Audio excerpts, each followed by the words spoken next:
All right, Abraham. Yes, sir.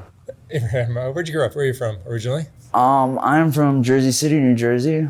I was born and raised, born in Christ Hospital, located in Jersey City, and lived in the same house for the entirety of my first 22 years of my life. And tell me about your family.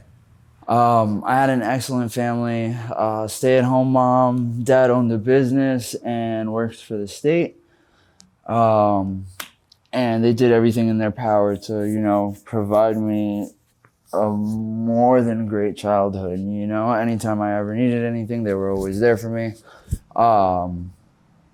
And yeah, I guess I kind of started to take that for granted as it went on. But How'd you end up down here?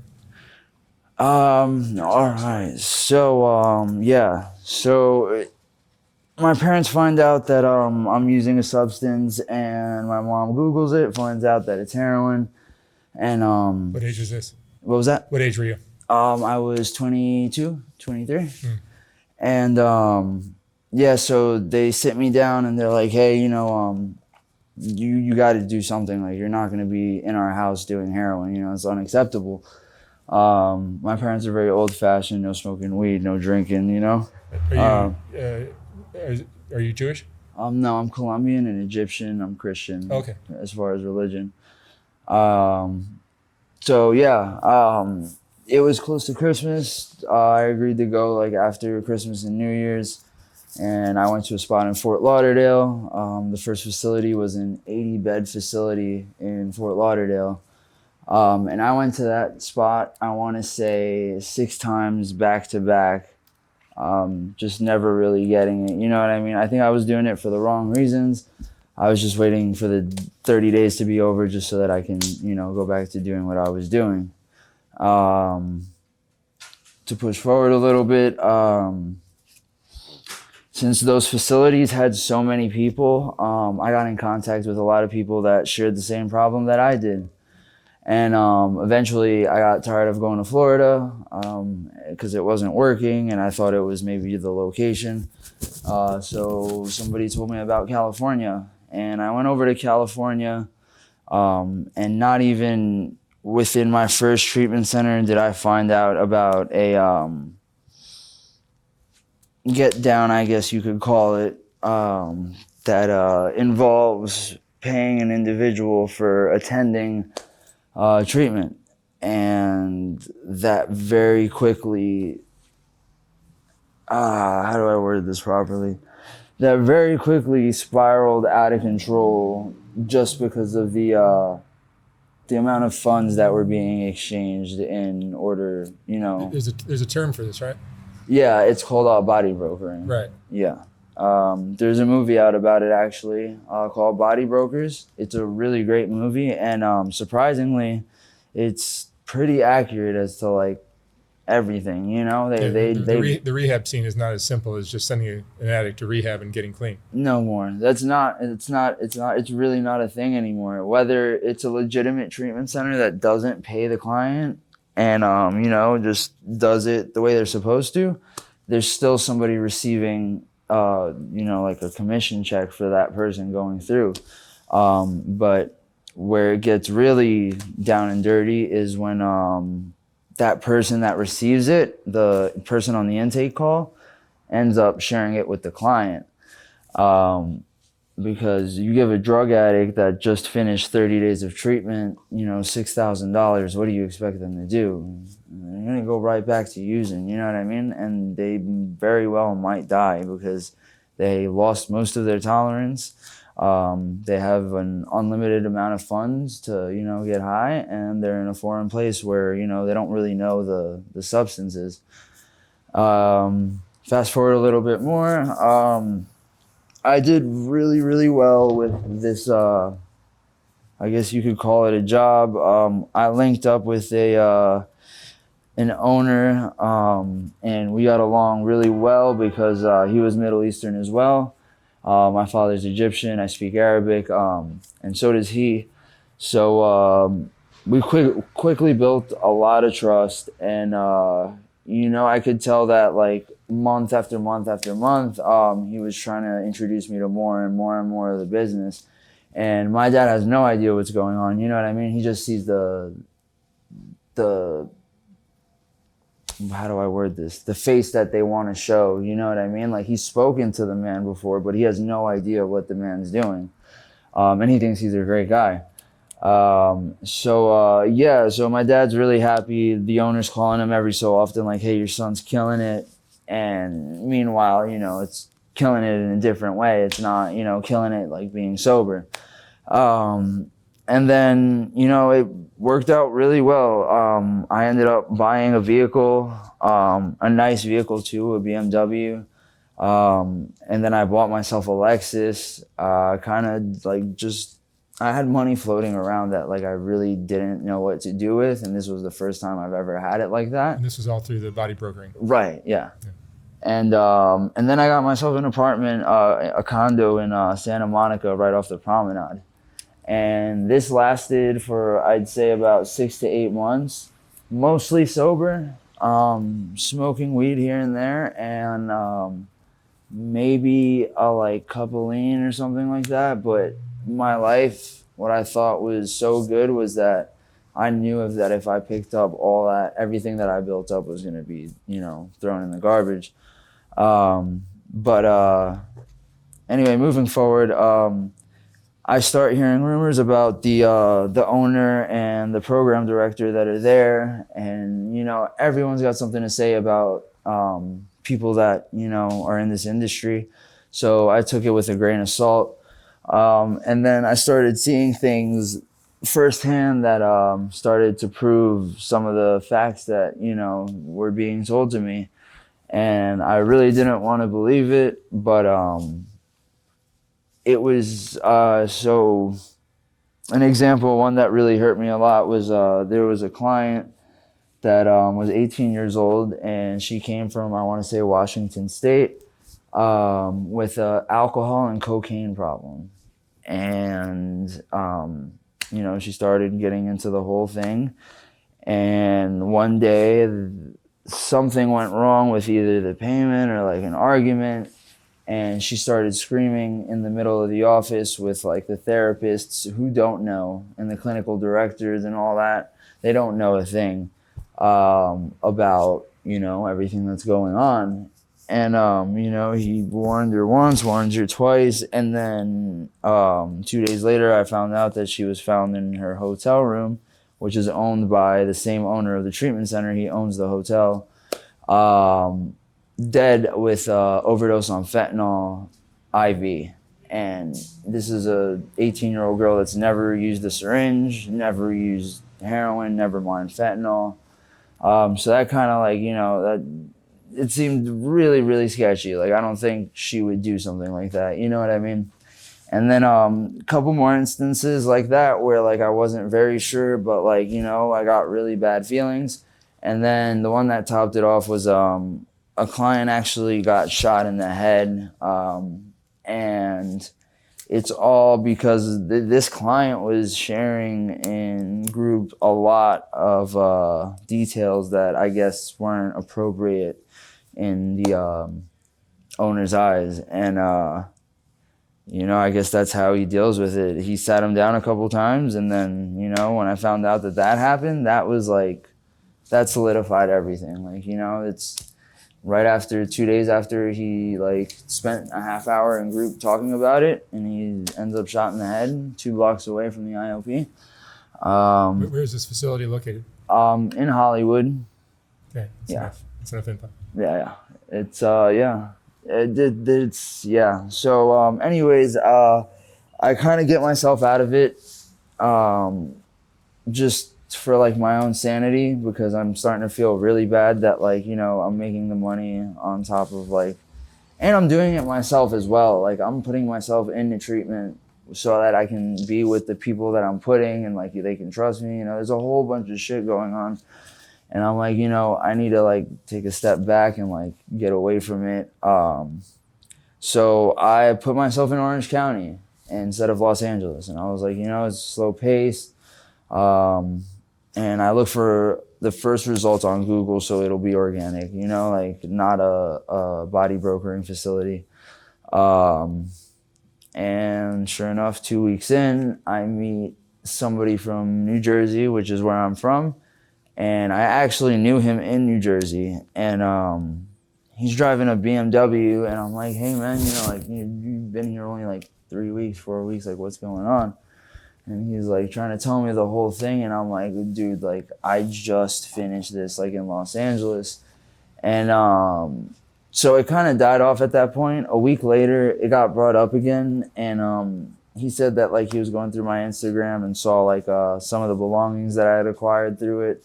And was like, yo, you must have been doing, like really well. We're opening 3 spots and we need help filling the beds because, you don't want a treatment center with 0 beds filled. You're going to be losing an extreme amount of money daily. He's like, I just need help filling the beds temporarily. Me and my buddy, his partner, don't have the capacity to fill up all 3 right off the bat, but eventually we will. And like, you don't have to get involved. And this went on for about 1.5 years. Everything started going back to the way it was before. All the nice things started to come. The girlfriend came. And this individual was kind of different. I feel like he lied so well that he believed it himself. You know what I mean? He's constantly talking about how Jesus is like, just blessing him with everything that he's got, and how he's like, if you were to hear when you hear it without knowing the individual, it sounds great, and you're like, wow, this is a person that's like recovered, and he's doing really well. But when you've spent time and hung out with this individual after he's gotten sober and he's doing the things that he's doing, Body broker. Well, not only body broker. Now we're going to another level. So this is after 1.5 years, the facility can pretty much run on its own. But like now we're a 3-way partner because we opened up a sober living, and they start to tell me. So like they don't only do that. They do that. They are in most control of Anaheim's like network of drugs, and their firearm distribution in Anaheim is like completely controlled by them because they have some type of connect that is superior to others.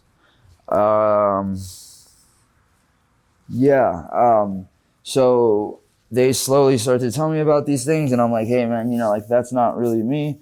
I'm like cool with the other one because like I can kind of convince myself that like I'm trying to help somebody out, get them off the street, you know what I mean? And like at the end of the day, there are a lot of people out there that have ruined every single family tie, every single friend tie that, they don't have anything, and they wouldn't survive even if they wanted to be sober without $0 in Orange County or Los Angeles.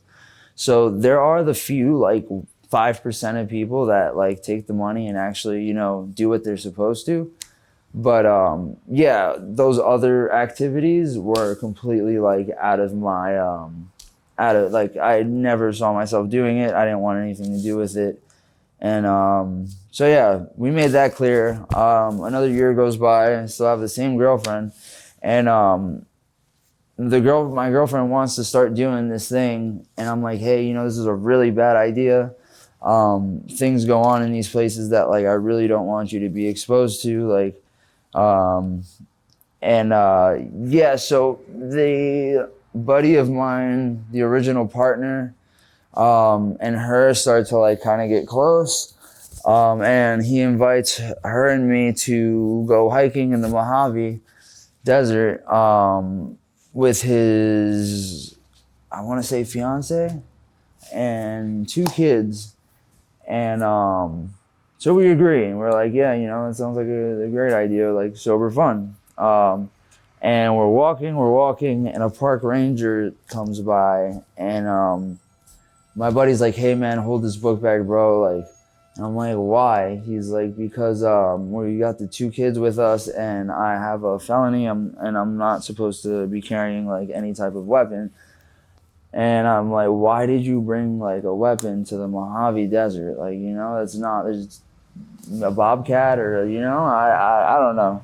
But long story short, we're walking and I start to see like little blue pills and red pills and orange strips on the floor.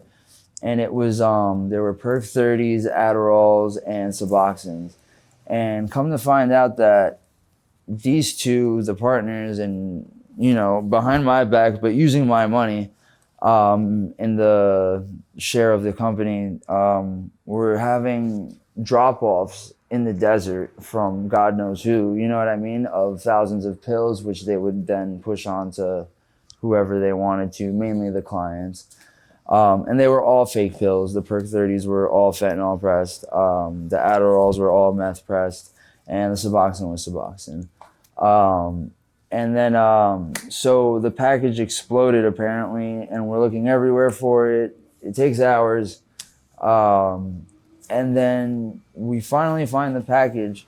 And he's like, hey, man, we just got one more thing to take care of. And he's like, I'm going to tell the girls to go take a walk. And we're going to walk to this location. And he has a pin set up on his phone. Yeah, we send the girls off with the kids. And I'm getting a really, really bad feeling. And out of nowhere, our third partner just appears in the desert, just like out of nowhere. And he's like, hey, what's up, guys? And I'm like, bro, like, we've been walking for a while, like hours, like, where did you come from? And he's like, oh, he invited me. And I'm getting a really bad, like, pain in my stomach. Like, I feel like something's about to go really wrong. And so we're sitting down for about, I'd say, like 5 minutes still. And I'm like, hey, man, like, what are we doing, bro? Like, what's going on? And he's just not saying anything. And so finally he taps his buddy on the shoulder, and he's like, there they are. And then I'm like, bro, what's happening? And he's like, you see those two over there? And I'm like, and we look pretty far, like, and it's a couple. He's like, they gotta go, bro. He's like, they're extremely detrimental to our safety and our freedom, and I'm just not willing to risk it. Like, they gotta go. And I'm like, bro, I'm not doing this. I don't even know them, but I still, like, I refuse to do this. And, thinking back on it, after the situation happened, this individual is so determined to, do what he does that he's willing to bring his fiance and 5-year-old and 7-year-old kid with him to do these types of activities just for cover. And I asked him, I'm like, why did you bring them? Like, why didn't you just bring guys, like, to go do this? And he was like, because if a park ranger walks by, it looks less suspicious. Yeah, so sure enough, they give me one of the ghost guns that are 3D printed, and I don't know what to do at this point, because I feel like if I don't react in the manner that they want, I'm already in the desert, you know what I mean? It's not going to be another thing to, just leave somebody there. So he's like, all right, on the count of 3, bro. He's like, I'll take the guy. And then he's like, you and homeboy, the other individual, the third partner, can take the other one. And yeah, he calls it out. The first one, boom, done. Falls off the cliff, is guaranteed gone. And he's like, go for the second. And the third partner waited, I want to say 7 seconds before letting off a single shot. I think just to see, how committed, or if I would do it or not. And I let off 3 rounds, completely missing the individual. Like, I would literally, like, go like that, like, towards the individual, and then point away and fire. And, like, they caught on. And we're walking back, and he's like, yo, what happened back there, bro? And I'm like, look, man, I'm not cut out for this shit. Like, this is not my, I wasn't brought up, like, to do these things. Like, this isn't what I want in my life. And he's like, it's all right, man, we'll teach you, bro. Like, it was just, just little by little. And I'm like, no, dog, like, I don't want to do this at all. He's like, yo, don't worry, bro. I'll teach you tactics and different ways that you can cope with this, so that it won't bother you anymore. And I go back to the house. My girlfriend automatically knows something's wrong. She's like, what's going on? What's going on? I can't say anything. And the owner of one of the places so we owned our own facility, but we would fill those beds up very easily, and then we would work together with other owners to fill their beds in order to keep cash flowing. So one of the owners that we worked with was a priest, and I'm just kind of losing it. Like after a week, like my brain's like not working with me, like the way I watched the person just lose their life and like their body just tip over the rock, like that thing kept replaying in my head like over and over and over and over again, and I couldn't get it out. So I know that if you talk to a priest, it's the safest bet. A police officer can't interrogate them, you know what I mean? And I wouldn't be throwing my friend under the bus. So I speak to the owner and I'm like, hey man, like, can I talk to you about something that like, I don't want like and be insured with anybody else? And I tell him, and he's like, nah man, are you sure? And he's just, it kills me too, because I know him and he's like with the, I guess, gang affiliation thing, but to a point, you know what I mean? Because he still has a congregation that he leads every Sunday. And so yeah, he's like balancing this, like tiptoeing this line. And I tell him about it. He tries to make an excuse for him. I'm sure he knows that man is fully capable of, doing whatever he does. So he pretty much tells me, like, he didn't do anything. Don't worry about it. And 2 days later, I get a phone call, extremely angry phone call from, my buddy, and he's like, hey man, like what the fuck, bro? Like why would you like, snitch me out to anybody? Why would you say that to anybody? Like, this is sensitive information. And long story short, I end up having to leave California with like what I have, because the way he ended the conversation was extremely threatening. And I felt like if I didn't leave the area, I would not be alive very, very soon. So I ended up going to Arizona to who the girlfriend that I was with when it first started is now my ex-girlfriend. I drive to Arizona 4 or 5 hours away to go stay at her house, and I still haven't told her what happened. And, she still knows something's wrong. We ended on good terms, luckily, though, so she let me stay there. And I'm getting like countless amounts of phone calls from this individual. 3 to 4 months go by, and I return to LA, and I'm not gonna lie, not even 36 hours within being back in LA, I'm starting to see same vehicles starting to lap the block, same individuals starting to like go by, just things that we're off. And by the way, my drug of choice is not methamphetamine, so it wasn't something that like I was paranoid or anything. It was just like this repetitive thing. And I'm not stupid. I'm very knowledgeable on cars. I'll read the license plate if I start getting sketched to see if it's the same car, lapping the block. And I try to call him and he doesn't answer the phone.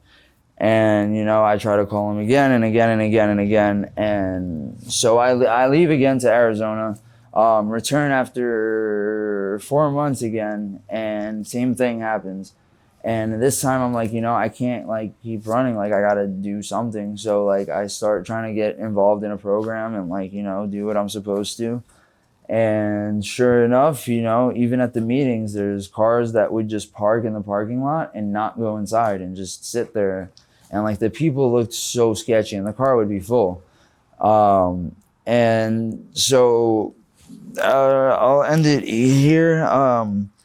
The way I found out 100% that this was the individual was that I was on, I don't know if it's the green line or which line it is, but it's a very rural stop. It's like so far away from like society, you know what I mean? Where like if anything were to happen, nobody's gonna know. And it was really, really late at night, and the same people were at the train station for over 2 to 3 hours. I was riding the train back and forth because I was homeless, and I didn't want to sleep in the cold, so I would just hop on the train, go one way and then back, and then one way and then back. And the same people were just riding over and over and over again, and like making gestures and laughing. And they are of Spanish descent, and I don't think they realize that I speak Spanish. But thank God my mother's Colombian, so I do speak Spanish, and I would catch like inappropriate things that they would say that they don't think I understand. And yeah, so after that, I couldn't stay on the train anymore. I felt like it was like seconds before it was gonna happen. I go down at the main stop, the last stop, and I go down the stairs, and in the parking lot is unmistakable. He has an S-Class Mercedes-Benz that's two-tone, like the body's one color and then the top is another color. And so it's an unmistakable car. Like, it's him automatically. You see that car coming down the road, it's him. And I see it, and it drives off right away, like once he sees me. And I'm like, oh my God. And yeah, so I haven't been able to really do anything other than, just keep my head down. I tried apologizing like over the phone just to satisfy his needs, even though I don't feel like I need to apologize. I don't think he should have put me in a position like that without giving me a heads up first. Yeah, I guess he's in a totally different mindset and world of, whatever's going on than I am. Like, yeah, I thought this was one thing, and he's totally like somewhere else, So yeah. So where do you stay now? You're just running around? So yeah, unfortunately, that was the last time I went to a treatment center. How long ago was this? This was, I want to say, close to about 6 months ago. So it's not too far away.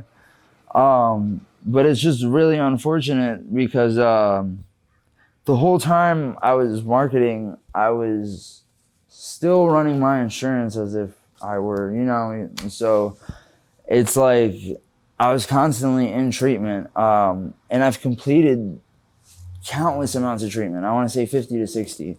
And like a lot of them were like real, like, even though they do the shady things that they do, they still want you to be sober in the house. They don't give a fuck what you do when you walk out. But they don't want people overdosing, ambulance, fire department, police showing up. You know what I mean? It's just really bad for how they look. Yeah, so, every time I get like 30, 60, 90 days, and then the second I get out, or most of the time it's the day I get out that I relapse. I'd say about 75 to 80%. And then the other 20% is just, the longest I've ever had was 5 months. And that was just like, I try to keep myself as busy as possible, go to the gym, go to meetings, like, but eventually I just get bored, like, and I just want more. Like, and your drug is fentanyl? Any type of opiate, honestly, not fentanyl preferably. I'm from New Jersey, so we have China white heroin, which is like a small amount of fentanyl mixed with heroin. But out here, I have no choice but fentanyl. You know what I'm saying? If I had the choice, I would definitely go back to doing what I was doing back home. But tar is not an option for me. And yeah. So coming on YouTube and telling this story? Yeah, that's not something I've ever really done.